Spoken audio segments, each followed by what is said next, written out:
திரு SSB Syed Farooq பாஷா அவர்கள்.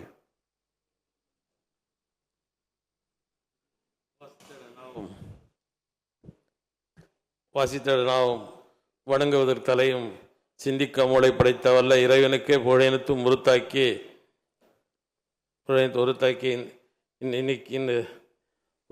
என்னுடைய வாழ்த்துரையை பதிவு செய்ய விரும்புகிறேன்.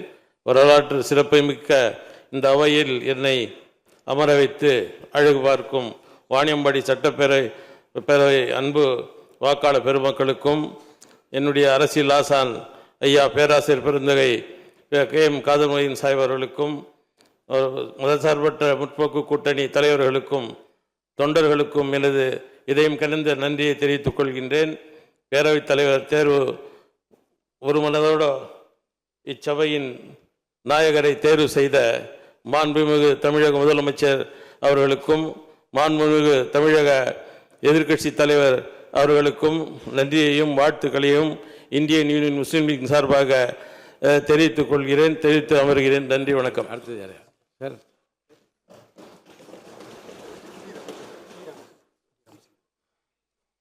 மாண்புமிகு உறுப்பினர் திரு T. ராமச்சந்திரன் அவர்கள்.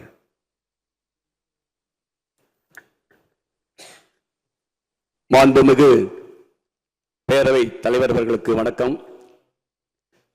17வது சட்ட பேரவையில் போட்டியின்றி ஒருமனதாக தெரிவு செய்யப்பட்டிருக்கின்ற மாண்புமிகு பேரவை தலைவர்களுக்கும் பேரவை துணைத் தலைவர்களுக்கும் என் சார்பாகவும் இந்திய கம்யூனிஸ்ட் கட்சியின் சார்பாகவும் புரட்சிகரமான வாழ்த்துக்களையும் பாராட்டுக்களையும் தெரிவித்துக் கொள்கிறேன். மாண்புமிகு முதலமைச்சர் அவர்களுக்கும் மாண்புமிகு அமைச்சர் பெருமக்களுக்கும் மாண்புமிகு எதிர்க்கட்சி தலைவர் உள்ளிட்ட சக சட்டமன்ற உறுப்பினர்களுக்கும் என்னுடைய வாழ்த்துக்களையும் பாராட்டுக்களையும் தெரிவித்துக் கொண்டு, மக்களாட்சி தத்துவத்தில் ஜனநாயகத்தின் இதயமாக சட்டமன்றம் திகழ்கிறது. ஜனநாயகத்தின் 4 தூண்களில் 3 முக்கிய தூணாக சட்டமன்றம் விளங்குகிறது. சட்டமன்றத்தில் ஆளும் கட்சி எதிர்க்கட்சி என்று பாராமல், சார்பு நிலையோடு செயல்படாமல் நடுநிலையோடு சபாநாயகர்கள் செயல்பட வேண்டும். ஆளுங்கட்சிக்கு வழங்குகின்ற நேரத்தை விட கூடுதலாக எதிர்க்கட்சி உறுப்பினர்களுக்கு நேரத்தை கொடுத்து விவாதங்களை பங்கேற்க நடுநிலையோடு சபாநாயகர்கள் செயல்பட வேண்டும்.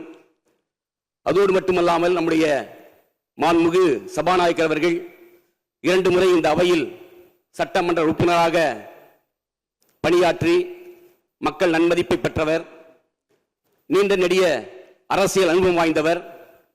ஆகவே வருங்காலங்களில் தமிழ்நாட்டுடைய மாநில உரிமைகள், சமூக நீதி, மத சார்பின்மையை இந்த அவை உயர்த்தி பிடிக்க வேண்டும். அதே போல இன்றைக்கு நம்முடைய மாண்புமிகு முதலமைச்சருடைய செயல்பாடுகள் ஒட்டுமொத்த நாடே பாராட்டும் வகையில் இருக்கிறது. தமிழக சட்டமன்றத்தில் ஆளுங்கட்சி எதிர்க்கட்சி என்று எதிரும் புதிருமாக பேசாமல் இருந்த அந்த கட்டமைப்பை உடைத்து தமிழ்நாட்டுடைய பாரம்பரிய பண்பாட்டை நம்முடைய முதலமைச்சர் இன்றைக்கு பாதுகாத்திருக்கிறார். 1967ஆம் ஆண்டு பேரர் அண்ணா அவர்கள் வெற்றி பெற்ற பிறகு அன்றைக்கு பெருந்தலைவர் காமராஜரை சந்தித்து வாழ்த்து பெற்றதை போல நம்முடைய முதலமைச்சர் அவர்கள் வெற்றி பெற்ற பிறகு நம்முடைய பிரதான எதிர்க்கட்சியான திராவிட முன்னேற்ற கழகத்துடைய தலைவரும் முன்னாள் முதலமைச்சருமான அண்ணன் ஸ்டாலின் அவர்களை சந்தித்தது, அதே போல மறுமலர்ச்சி திராவிட முன்னேற்ற கழகத்துடைய தலைவர் திரு வைகோ அவர்களை சந்தித்து வாழ்த்து பெற்றது. அதே போல திராவிட கழகத்துடைய தலைவர் திரு ஆசிரியர் வீரமணி அவர்களை சந்தித்து வாழ்த்து பெற்றது. அதே போல பாட்டாளி மக்கள் கட்சியுடைய தலைவர் திரு அன்புமணி ராமதாஸ் அவர்களையும் சந்தித்தது. அதே போல நாம் தமிழர் கட்சியுடைய தலைவர் சீமான் அவர்களையும், இடதுசாரி கட்சி தலைவர்கள் தோழர் வீரபாண்டியன், தோழர் சண்முகம், அதே போல விடுதலை சிறுத்தை இயக்கத்துடைய தலைவர் திருமா அவர்களை சந்தித்து வாழ்த்து பெற்றிருப்பது என்பது இன்றைக்கு தமிழ்நாட்டில் ஒரு புதிய சகாப்தத்தை இன்றைக்கு நம்முடைய முதலமைச்சர்கள் ஏற்படுத்தியிருக்கிறார். அதோடு மட்டுமல்லாமல் தான் ஆட்சியேற்ற அதே மேடையில் அதே பொழுதில் 3 கோப்புகளில் கையெழுத்திட்டு ஒட்டுமொத்த தமிழ் மக்களையும் மகிழ்ச்சியிலே ஆழ்த்தியிருக்கிறார்.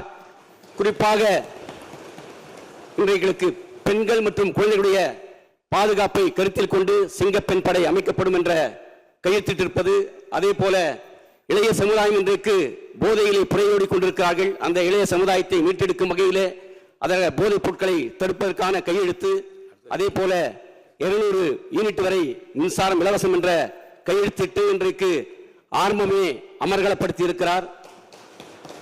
ஆகவே தொடர்ந்து தேர்தல் நேரத்தில் கொடுத்த வாக்குறுதிகளை நிறைவேற்ற வேண்டும் எதிர்பார்ப்போடு தமிழ்நாட்டு மக்கள் காத்திருக்கிறார்கள். அந்த எதிர்பார்ப்புகளை நிறைவேற்ற வேண்டும் என்று கேட்டு மீண்டும் ஒருமுறை நம்முடைய மாண்புமிகு முதலமைச்சர் அவர்களுக்கு வாழ்த்துக்களையும் பாராட்டுகளையும் தெரிவித்து என்னுடைய உரையை நிறைவு செய்துள்ளேன். நன்றி, வணக்கம். மாண்புமிகு உறுப்பினர் திரு திமு ராஜேந்திரன் அவர்கள். பிளே ஸ்டோர் மற்றும் ஆப் ஸ்டோரில் இருந்து பாலிமர் செயலியை QR கோடு மூலம் பதிவிறக்கம் செய்யுங்கள்.